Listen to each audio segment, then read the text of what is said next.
suite, on va se lever pour la lecture de la parole de Dieu. Père, voici venu le moment où nous allons partager, Seigneur, ta parole au sujet du baptême ce matin. Je prie pour que tu puisses, Seigneur, permettre que ce message touche des vies et que ce message puisse nous équiper nous-mêmes pour que lorsque nous parlons à d'autres personnes en dehors de notre assemblée, qu'on puisse les exhorter à se faire baptiser, qu'on ait les mots justes, qu'on puisse avoir, Seigneur, la vraie explication à leur donner. Seigneur, bénis ces instants au nom de Jésus-Christ. Amen. Donc, vous avez compris que je vais parler de l'importance du baptême. C'est vraiment à propos, pas des sujets qu'on aborde tout le temps. On évoque le baptême, mais je vais en parler aujourd'hui, montrer combien le baptême est important. Nous sommes à une semaine, comme j'ai dit, de moment de baptême. J'aimerais donc partager ce point et je vais m'atteler sur ça en 4 points. Je vais parler de la signification du baptême, donc je vais parler des arguments de ceux qui hésitent encore, je vais parler des exemples que la Bible nous donne et je vais parler de la forme du baptême. Pourquoi est-ce qu'on baptise par immersion? Amen.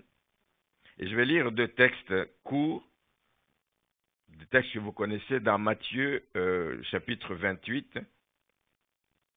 Je lis à partir du verset 18. Jésus s'étant approché, leur parla ainsi. Tout pouvoir m'a été donné dans le ciel et sur la terre. Allez, faites de toutes les nations des disciples, les baptisant au nom du Père, du Fils et du Saint-Esprit, et enseignez-leur à observer tout ce que je vous ai prescrit. Et voici, je suis avec vous tous les jours jusqu'à la fin du monde. Marc 16, le verset 15. Puis il leur dit, c'est Jésus toujours, allez par tout le monde et prêchez la bonne nouvelle à toute la création. Celui qui croira et qui sera baptisé sera sauvé, mais celui qui ne croira pas sera condamné. Amen. Vous pouvez vous asseoir. J'aurai beaucoup d'autres textes, c'est vraiment comme un enseignement que j'apporte ce matin. J'aurai beaucoup de lectures que l'on va lire, ou en tout cas, vous prendrez des références et vous allez pouvoir approfondir ça à la maison. Qu'est-ce que le baptême? Qu'est-ce que le baptême représente? C'est important qu'on en parle. Parce que les 2 textes, justement, nous envoient et d'aller, de faire des disciples et de baptiser ces personnes. Et ce qui est important, c'est que ce sont les dernières paroles que Jésus a dites à ses disciples. C'est donc une mission importante, c'est un mandat important qu'il laisse à son Église. Lui, il va partir au ciel, il dit, vous allez rester, mais allez jusqu'aux extrémités de la terre, annoncez la bonne nouvelle aux gens et baptisez-les comme cela vient d'être dit. Donc, il s'agit d'un appel à l'évangélisation.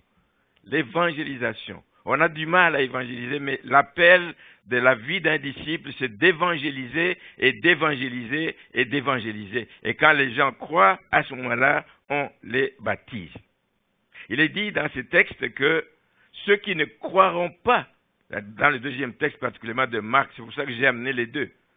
Dans le 2e texte, il dit que ceux qui ne croiront pas à la bonne nouvelle seront condamnés, mais par contre, ceux qui croiront seront sauvés.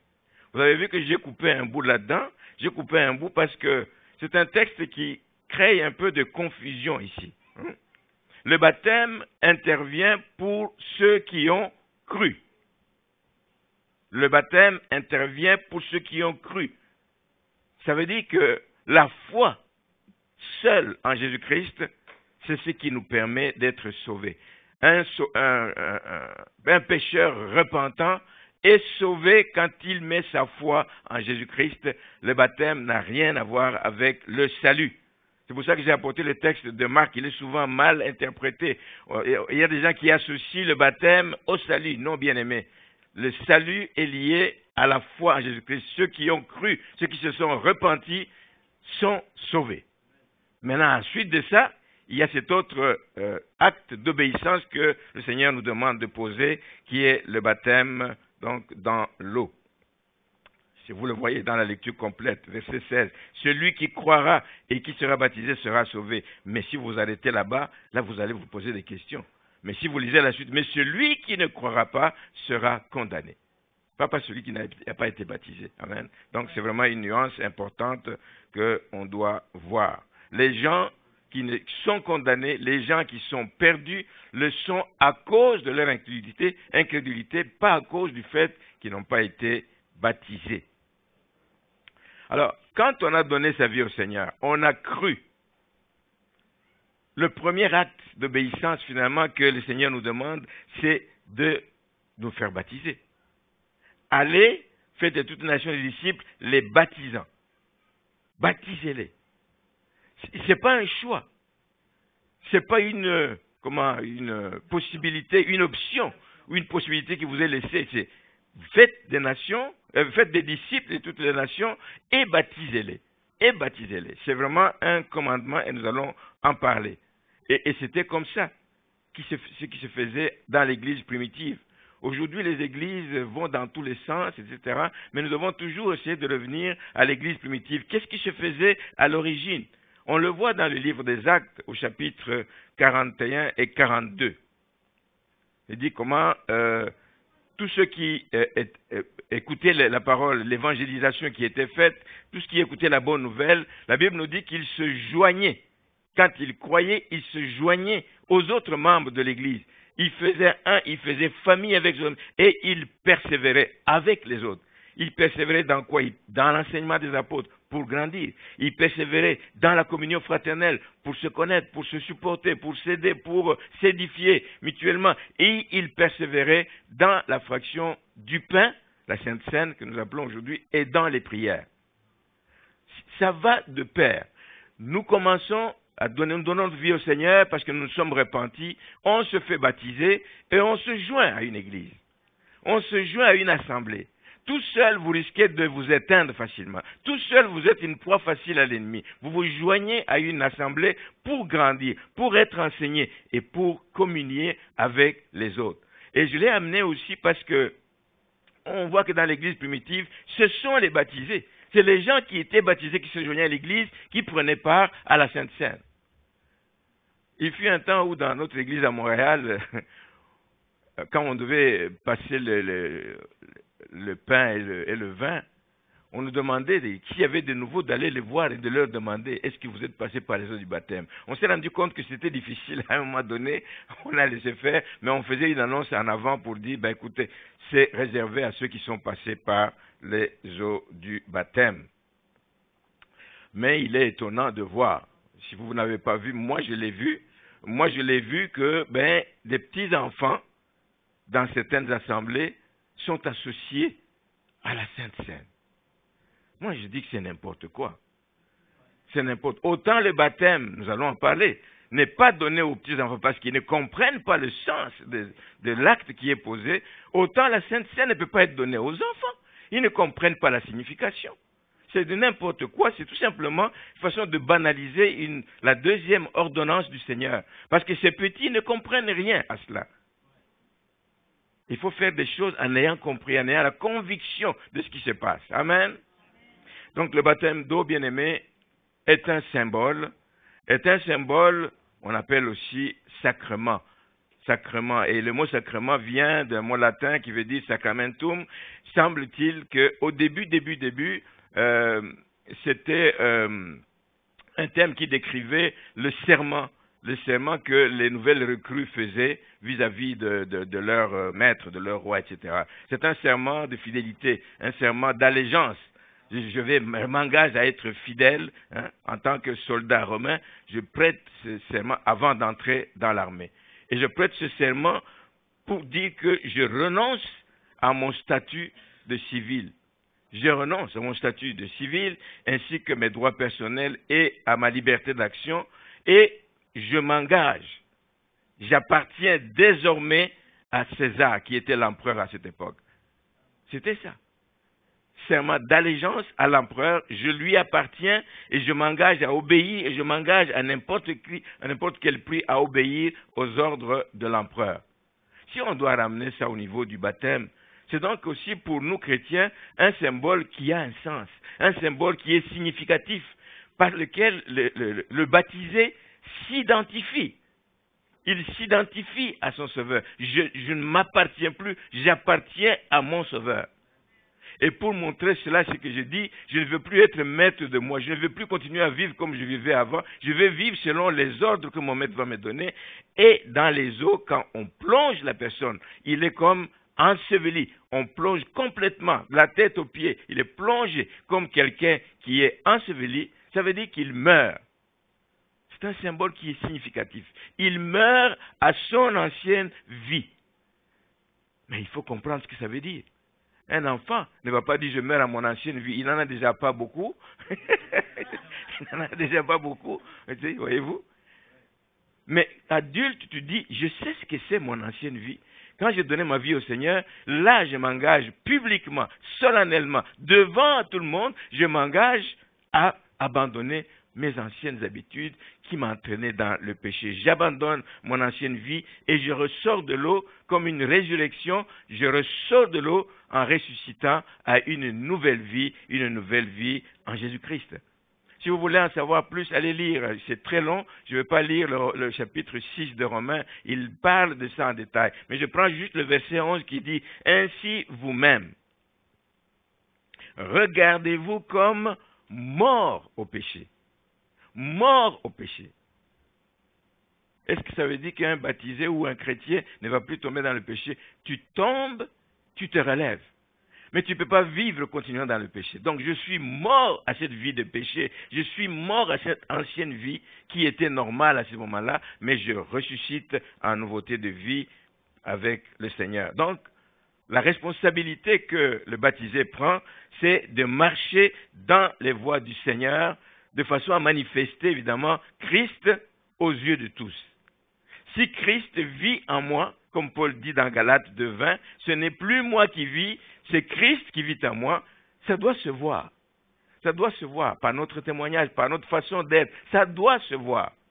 Même les païens doivent le voir. Ils disent, ah, lui, il est différent. Lui, il est spécial. Amen. C'est là qu'on peut dire, Christ vit en moi. Ce n'est plus moi qui vis, Christ vit en moi. Et je vais vous donner ici un témoignage d'un missionnaire qui est parti en Asie et qui est en train de parler de Jésus-Christ. Et évidemment, en donnant ce témoignage, il le considère comme vraiment, il dit lui-même, l'un des souvenirs les plus amers de sa vie. Il dit ceci, il parle, il est en train d'évangéliser, c'est un jeune bouddhiste. Dans sa religion, il lui parle de Jésus, il parle de qui est Jésus, qu'est-ce que Jésus a fait, etc., pour qu'il puisse sans doute comprendre et décider de se convertir. Mais voici ce que ce jeune homme lui a dit à ce missionnaire. Il dit ceci, je voudrais bien croire en Christ. Tu m'as donné beaucoup d'éléments, je voudrais bien croire en Christ. Il dit, mais je ne l'ai jamais vu en ceux qui le professent. Je n'ai jamais vu Christ, la vie de Christ, dans la vie de ceux qui se disent chrétiens. Je n'ai jamais vu le caractère de Christ dont tu m'as parlé dans la vie des disciples de Christ. Je n'ai jamais vu cela dans ceux qui se disent des témoins de Christ. C'est triste, bien-aimé. C'est triste, justement, que quelqu'un, un païen, quelqu'un vers qui nous allons pour l'évangéliser, pour l'amener à la connaissance de la vérité, puisse nous dire ça un jour. Et je me dis, si moi je me trouvais devant ce jeune bouddhiste et que je lui parlais comme ce missionnaire lui dit, aujourd'hui, est-ce qu'il va dire la même chose de moi ou il va dire autre chose? Je voudrais que chacun réfléchisse à cela. Il n'y a pas que des bouddhistes. N'importe qui, un païen que vous croisez, etc., il peut vous dire, il dit, mais oui, mais avant de me prêcher, avant de me parler de ça, change, parce que je t'ai vu faire ça, je t'ai vu faire ça. Est-ce que nous reflétons Christ dans notre vie? C'est un appel qui nous est donc lancé. Donc le premier point, c'est le baptême d'eau, ce qu'il représente. C'est un acte d'obéissance, c'est aussi un symbole, évidemment, qui a toute sa signification. Maintenant, j'aimerais aborder un autre point, comme j'ai dit, le deuxième point, c'est de voir pourquoi il y a encore des chrétiens qui ont de la difficulté à croire au baptême, qui ont de la difficulté à se faire baptiser. C'est des gens qui ne font que retarder simplement leur décision. Ils retardent une décision qu'ils doivent prendre. Vous êtes disciples, vous devez obéir à ce que le Seigneur a commandé. 2 ordonnances qu'il nous a laissées, le baptême et la Sainte Seine. C'est les 2. Donc, nous devons obéir absolument. Donc, il ne faut pas retarder la décision. La Bible est claire là-dessus. Et la conviction doit venir non pas de ce que moi je dis, mais la conviction de se faire baptiser doit venir de ce que la parole de Dieu dit. C'est elle qui doit nous guider, c'est elle qui doit nous conduire, c'est elle qui doit nous amener à prendre des décisions. Toute réticence au baptême, pour moi, ne peut être attribuable qu'à un mauvais enseignement qu'on a reçu. On a reçu un mauvais enseignement qui te dit non, non, non, non, et je vais vous le montrer tout à l'heure, parce qu'il y a des gens qui donnent des arguments que j'ai été baptisé enfant et donc je n'ai plus besoin d'être baptisé. Nous allons en parler tout à l'heure. Donc, c'est des mauvais enseignements, et par ces enseignements, l'ennemi va semer, et il sème la confusion dans l'esprit des gens. Il veut les garder loin de l'obéissance à la parole de Dieu, au plan de Dieu pour la vie des chrétiens. Or, c'est l'obéissance, bien-aimée, qui nous permet de jouir de toutes les bénédictions que Dieu a en réserve pour nous. Alors que la désobéissance, par contre, elle fait quoi? C'est un peu comme les enfants d'Israël dans le désert. À cause de leur désobéissance, ils ont tourné en rond pendant 40 ans dans le désert. Je souhaite à personne de tourner en rond, car Christ revient bientôt. Il revient bientôt, ce n'est plus le temps d'hésiter, c'est le temps d'avancer et de mettre évidemment en action notre foi et tout ce que cela implique. La Bible dit dans 1 Jean, au chapitre 5, le verset 3, que l'amour de Dieu consiste à garder ses commandements. Comment puis-je dire que j'aime Dieu si je ne garde pas ses commandements? Et il ajoute que ces commandements ne sont pas pénibles, contrairement à ce qu'on croit. Les commandements de Dieu ne sont pas pénibles. J'ai pensé pendant que je préparais ceci, ça n'a rien à voir avec les commandements, mais pour montrer comment l'être humain a du mal. Il est spécialiste pour chercher à se compliquer la vie. Il dit, tu aimes Dieu, tu gardes ses commandements et tu les mets en pratique. C'est facile, ce n'est pas pénible. Pensez à l'histoire de Naaman. Ça n'a pas de rapport avec le baptême, mais peu importe. Mais l'histoire de Naaman, c'est un général, un homme qui était puissant, un homme, mais il est tombé malade, il a eu la lèpre. Et puis la jeune fille qui travaillait pour le compte de sa femme lui dit, il y a un serviteur de Dieu à tel endroit, et tu peux aller là-bas, il peut prier pour toi et tu vas être guéri. Mais je pense que tout général qu'il est, il a fait le voyage, il dit, j'ai besoin de guérir, il faut que j'aille. Partout où on me dit que c'est possible, je vais y aller. Il est allé, il arrive, et donc le serviteur de Dieu lui dit, le prophète lui dit, il dit, va te laver. Il lui envoie un message, il le voit arriver, il dit, allez lui dire, sa solution est dans le Jourdain. Qu'il aille se laver 7 fois dans le Jourdain et la lèpre va partir, il sera guéri. Moi, j'ai dit, oui, c'est si simple. J'aurais dit ça. C'est si simple que ça. Je veux la guérison. Je ferai quoi? Je plongerai tout de suite. J'irai dans l'eau, je vais plonger. Mais non. Non seulement qu'il ne m'a pas bien reçu, il ne m'a pas reçu personnellement, il ne m'a pas reçu avec les autres. Mais tu es déjà lépreux, mon ami. L'orgueil de l'être humain. Il ne m'a pas reçu et tout. Et puis en plus, il pense que j'ai fait ce voyage vraiment pour me plonger dans les eaux boueuses du Jourdain. Comme s'il n'y avait pas de cours d'eau chez nous. L'orgueil. L'orgueil. Mais j'ai aimé le fait qu'il a quand même écouté ceux qui l'avaient accompagné, ses serviteurs. Dans le 2 Rois 5, verset 13, ils lui ont parlé. Il a dit, mais comment tu peux faire ça? Tu as fait si long voyage et tu veux rentrer. Il était prêt à rentrer, lui. Il dit, non, je fais. Mais il dit ceci, 2 Rois 5, verset 13. Mon père, si le prophète t'avait demandé quelque chose de difficile, parce que pour eux aussi, ce n'était pas difficile. S'il t'avait demandé quelque chose de difficile, ne l'aurais-tu pas fait? Tu as besoin de guérison, tu l'aurais certainement fait. Mais alors, combien plus dois-tu faire ce qu'il t'a dit? Lave-toi et tu seras pur. Il l'a fait et il a été pur. C'est la même chose. Dieu nous donne des commandements, Dieu nous donne des ordonnances pour que nous les mettions en pratique, parce qu'il y a des résultats qu'ils vont avoir dans notre vie, mais nous trouvons des raisons absolument de nous compliquer la vie et en prenant toutes sortes d'arguments. Alors parmi ces arguments, j'ai dit, il y a l'argument du baptême des enfants. Moi aussi, j'ai été baptisé enfant. Bébé, je ne sais pas combien de semaines, mais en tout cas, j'ai été baptisé bébé. C'est souvent dans le catholicisme, dans certaines religions, comme certains baptistes et puis des orthodoxes. Et en tout cas, il y a plusieurs religions comme ça qui baptisent encore des enfants. Et nous avons un ami de longue date, justement, que nous avons exhorté à donner sa vie au Seigneur. Il a donné sa vie au Seigneur, mais au moment de se faire baptiser, waouh, catégorique.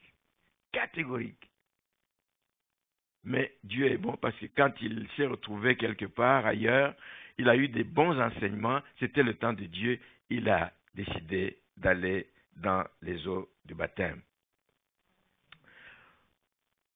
Je comprends ce qu'ils disent que, oui, mais mes parents ont pris un engagement à ma place. Oui, moi, si les parents prennent un engagement à ma place et que ça ne me convient pas quand je deviens adulte, je ne suis pas engagé par cet engagement-là. Je ne suis pas engagé. C'est ma responsabilité de prendre un engagement pour moi-même, pas ce que mes parents ont pris pour moi. Amen. Donc, un petit enfant, d'ailleurs, ne remplit pas les conditions de foi, parce qu'on baptise ceux qui ont mis leur foi en Jésus-Christ. Ceux qui ont la foi en Jésus-Christ, c'est eux qu'on baptise. Être baptisé, c'est parce qu'on a la conviction de pécher, je l'ai dit tout à l'heure.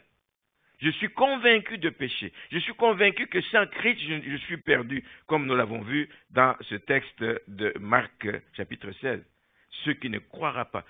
Je suis convaincu de péché, je crois en Jésus-Christ et je fais la suite et je me fais baptiser en obéissance. Donc, on baptise celui qui a la conviction de péché, qui a cru à l'œuvre salvatrice de Jésus-Christ. Il croit et il se repent de sa vie pour mener une nouvelle vie en Jésus-Christ. Le baptême, donc, vient après la foi et la repentance. Et c'est tellement bien expliqué dans un extrait d'un livre d'Alfred Kuhn. Vous connaissez, il écrit beaucoup de livres, Alfred Kuhn. Et il a écrit un livre sur le baptême où il dit ceci, que le baptême des enfants n'a rien de commun avec ce que la Bible appelle baptême. La seule chose qu'il y a en commun, c'est le nom. Tout est différent. La forme est différente, parce que les enfants, on asperge quelques gouttes sur la tête, pas plus, tandis que nous allons voir les adultes, en tout cas les gens qui sont à l'âge de raison, on les plonge, c'est une immersion. Les bénéficiaires, adultes, enfants, etc., la signification, nous venons d'en parler, et la valeur des deux actes, qu'est-ce que ça signifie ce baptême d'enfant? Ce baptême d'enfant, ça ne veut rien dire. Il ne s'engage pas à ne pas pécher, pas du tout, pas du tout. Il n'en est même pas conscient. Il ne change pas de vie, je l'ai dit, pour devenir, il ne change pas du tout. Donc, tout est différent. La forme, les bénéficiaires, la signification et la valeur des deux actes. Le baptême des nourrissons n'est ni un engagement, ni une expression extérieure d'une expérience intérieure. Le baptême, c'est cela. Il y a quelque chose qui s'est passé à l'intérieur de nous que nous rendons public. Nous témoignons publiquement de notre foi et nous nous faisons baptiser. Quand nous faisons le baptême en public, maintenant, ce n'est pas obligé. On a déjà baptisé des gens, compte tenu des circonstances, on a déjà baptisé des gens dans leur maison. On a été faire un baptême il y a quelques années, je ne sais pas combien, dans un spa. Dans la cour, on a baptisé 4 personnes, mais il y avait une assistance quand même qui était là. On le fait devant des témoins, et ce n'est pas quelque chose qu'on fait en cachette. Donc, ce n'est ni une expression extérieure pour les enfants d'une expérience intérieure, ce n'est pas une profession de foi, ce n'est pas non plus un acte d'obéissance. Donc, on ne peut pas parler, comme les gens disent, mais je ne vais pas me faire rebaptiser. On ne peut pas parler d'être rebaptisé parce que la première fois, ça n'a pas de valeur de baptême. Amen. Ça n'a pas la valeur de baptême. Donc, suivons plutôt ce que la parole de Dieu nous dit au lieu de suivre la tradition des hommes. Et ça nous éloigne beaucoup de la parole de Dieu. Revenons toujours à la parole de Dieu et nous sommes sûrs d'être dans la bonne direction. Maintenant, il y en a d'autres qui vont évoquer des textes de la Bible où on dit que plusieurs personnes ont été baptisées avec toute leur famille. C'est vrai. On a quelques textes ici, donc pour eux, ça inclut les enfants. Moi, je lis le cas de Pierre, quand il arrive chez Corneille. On ne va pas les lire, ça c'est dans le livre des Actes des Apôtres, au chapitre 10. Vous connaissez toute l'histoire, comment, par une vision, etc., Corneille envoie quelqu'un chez Pierre pour dire, le Seigneur m'a dit, Pierre avait aussi une vision, que des gens vont venir, que tu dois aller te présenter.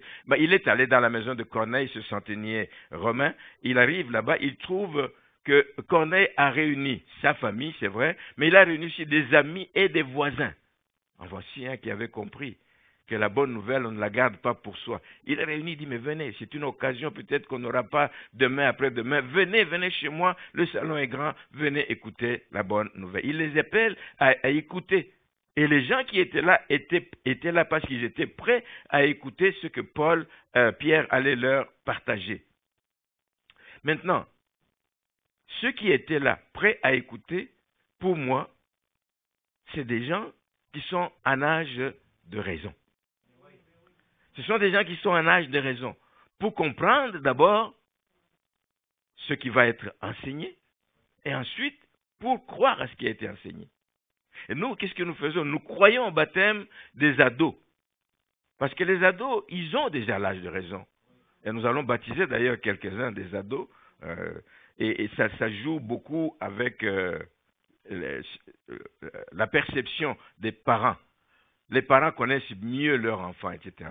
Les parents savent que leur enfant est arrivé à un âge de maturité, il comprend des choses, parce qu'en famille on en parle, parce qu'on l'entend, la réaction de l'enfant, etc. Donc, des ados sont en âge de raison et ils peuvent être baptisés. Ça, c'était le cas chez Corneille. Il y a aussi l'histoire qui s'est passée chez Lydie. Lydie où Paul va se retrouver, etc. Et c'était une femme qui craignait Dieu, etc. Et qui écoutait attentivement les enseignements de Paul. Dans la Bible, on nous dit aussi dans le livre des Actes, au chapitre 16, verset 15, que elle, Lydie, fut baptisée avec sa famille. Elle fut baptisée avec sa famille. Des gens tombent dessus et disent, mais sa famille, ça veut dire les enfants. On évoque, ce n'est pas dit là, par exemple. On évoque aussi le cas d'un chef, le chef de la synagogue à Corinthe, etc., c'est Crispus. Dans Acte 18, il est dit, cependant, au verset 8, cependant Crispus, le chef de la synagogue, crut au Seigneur avec toute sa famille. Ça revient à ce que je suis en train de dire. Qui croit, qui a la conviction de pécher pour dire, oui, je suis pécheur, je crois que Jésus est venu me sauver, c'est des gens qui sont en âge de raison, c'est des gens qui comprennent et qui ont cette conviction intérieure et profonde. Donc, il crut au Seigneur avec toute sa famille, et plusieurs Corinthiens qui avaient entendu Paul, quand Paul prêchait, ils crurent aussi et furent baptisés. Donc là encore, rien n'est dit dans les deux cas que je viens de citer qu'il y avait des petits-enfants qui n'étaient pas en âge de comprendre les enseignements de Paul. Ceux qui étaient là et qui ont pris la décision de se faire baptiser, c'est des gens qui étaient en âge de comprendre réellement ce que Paul enseignait. Il y a aussi une autre histoire que vous connaissez bien. Quand Paul et Silas se retrouvent emprisonnés à Philippe, ils sont en prison. Et la Bible nous dit qu'à un moment donné, au lieu de passer du temps à se plaindre, ils sont en train de louer, de chanter, de louer, de célébrer le Seigneur.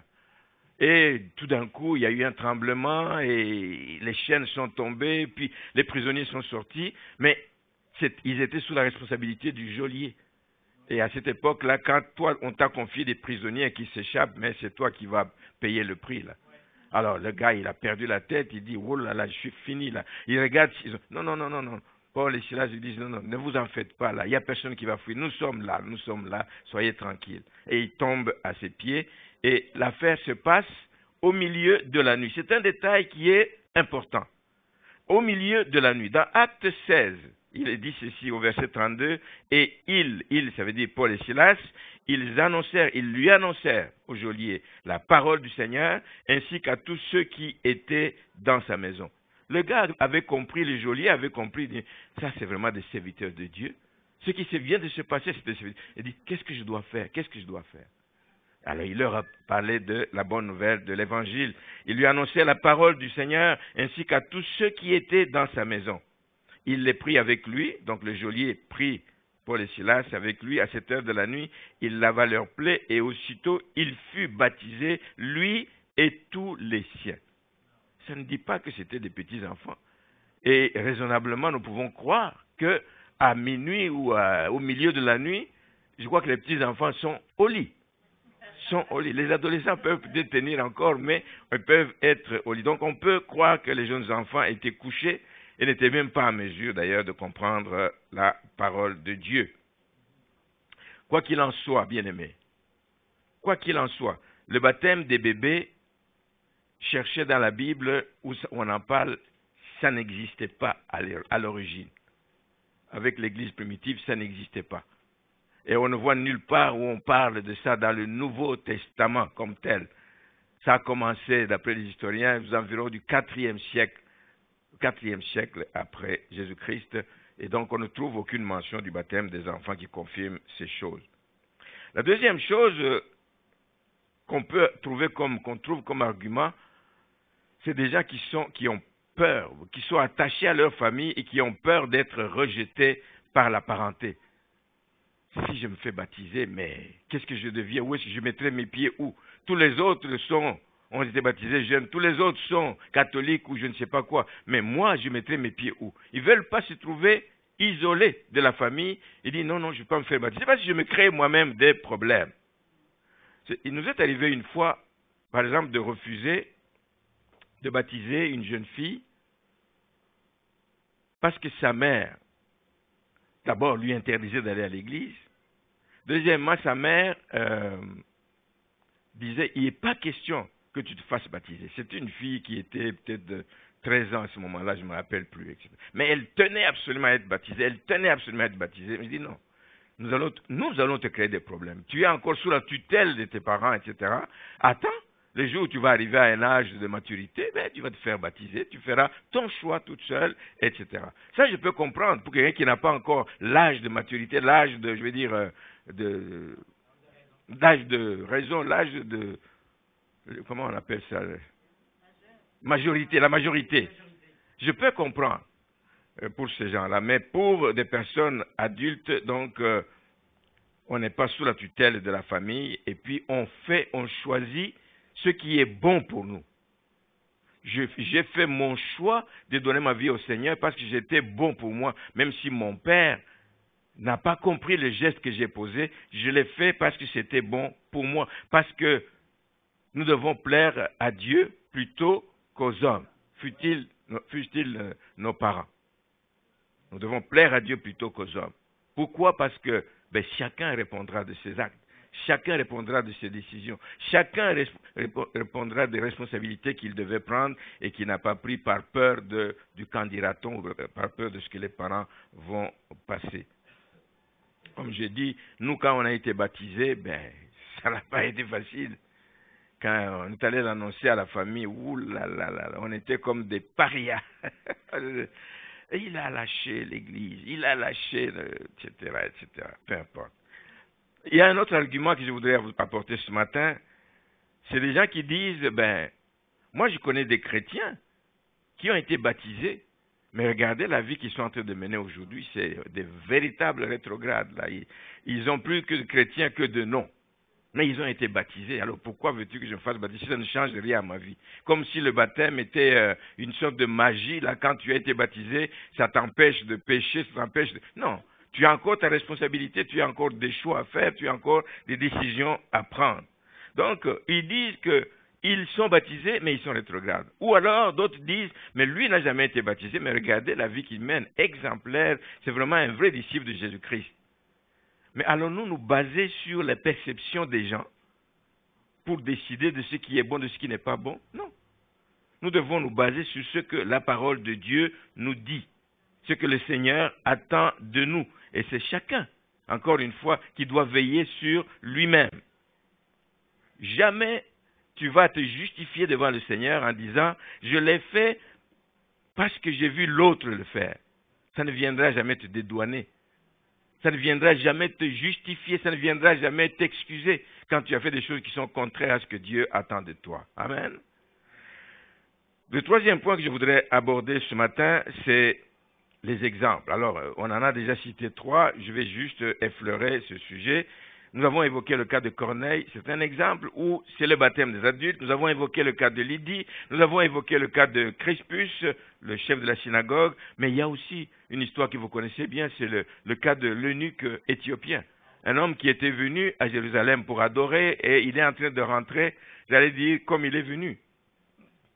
Il rentre comme il est venu, mais en cours de route, il est en train de lire dans son car, dans son char, il est en train de lire le livre d'Ésaïe, dit au chapitre 53, mais il ne comprend pas.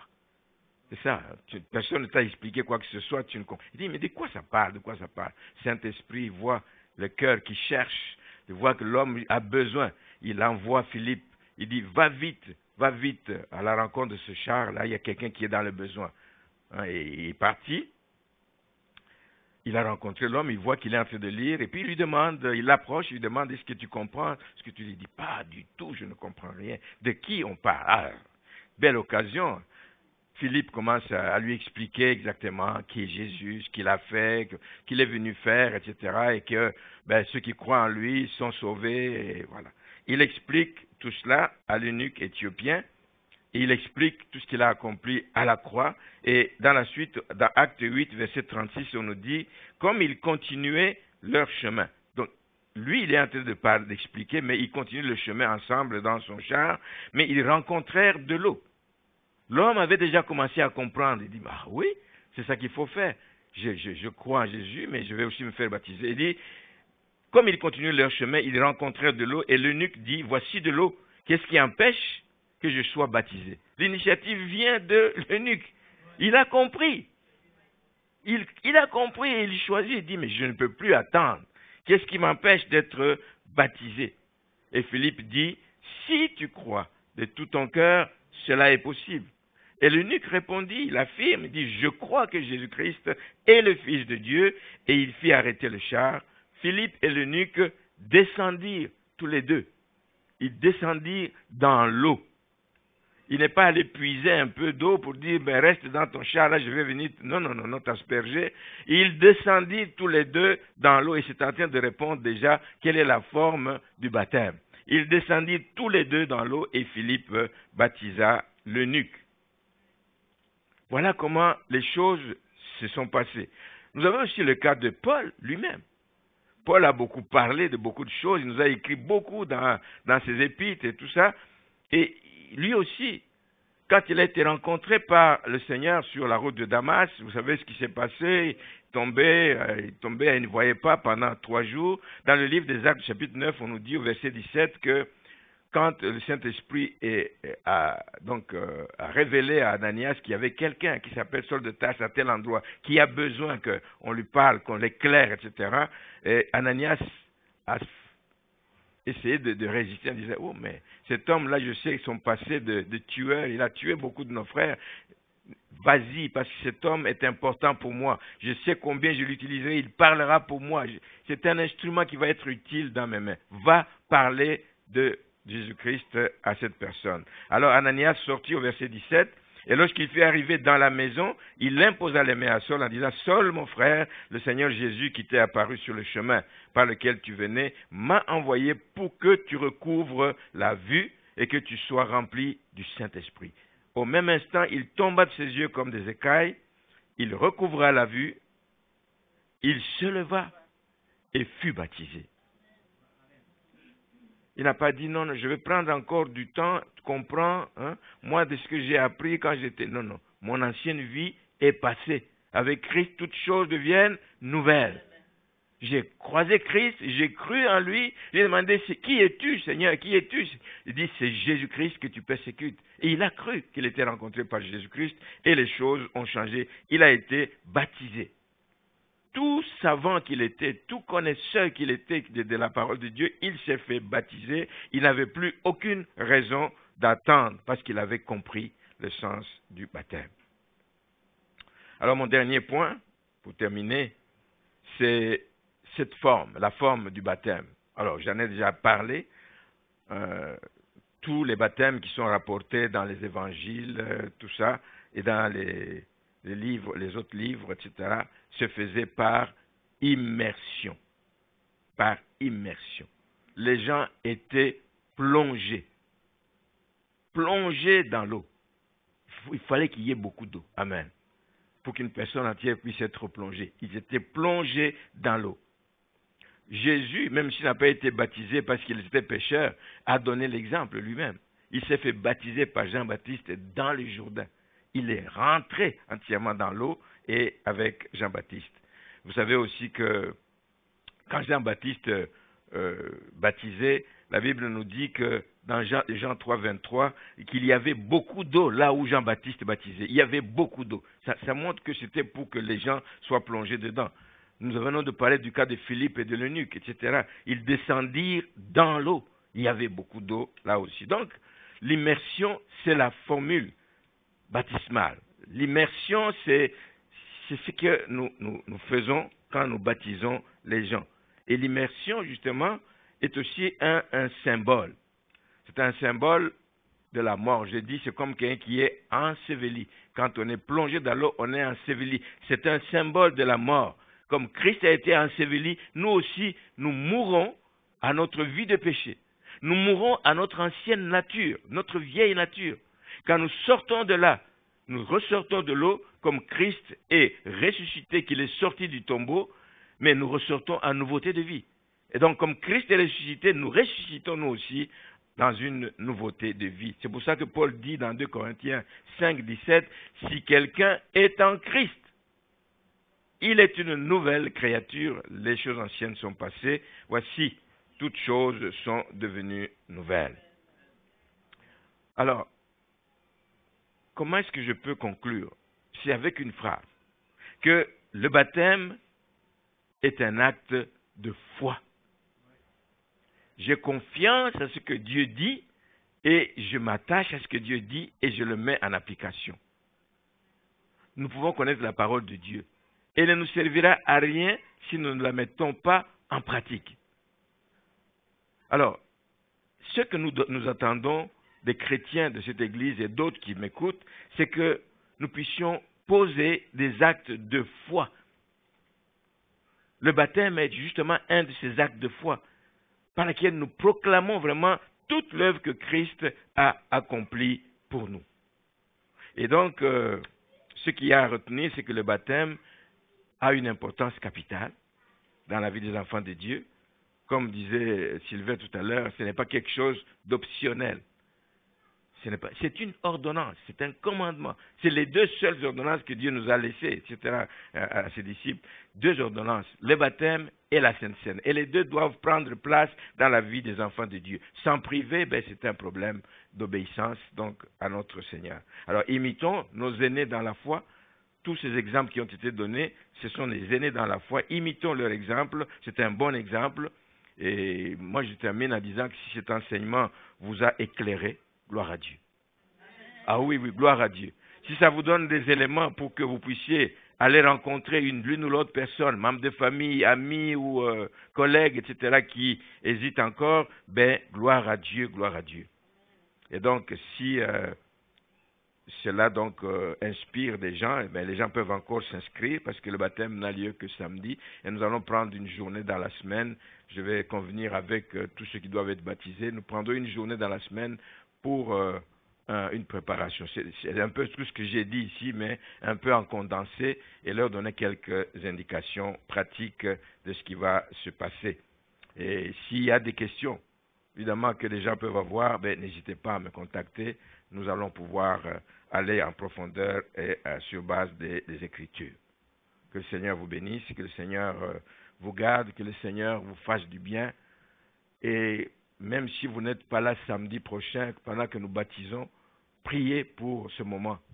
Priez pour ce moment pour que ce ne soit pas juste une cérémonie de plus, un baptême de plus, mais priez pour toutes les personnes qui passent par les eaux du baptême. Que vraiment le Saint-Esprit leur ouvre l'esprit, leur ouvre l'intelligence, leur donne la sagesse, qu'ils comprennent les gestes, l'acte qui va être posé et l'importance de ce que ça doit avoir dans leur vie. Amen.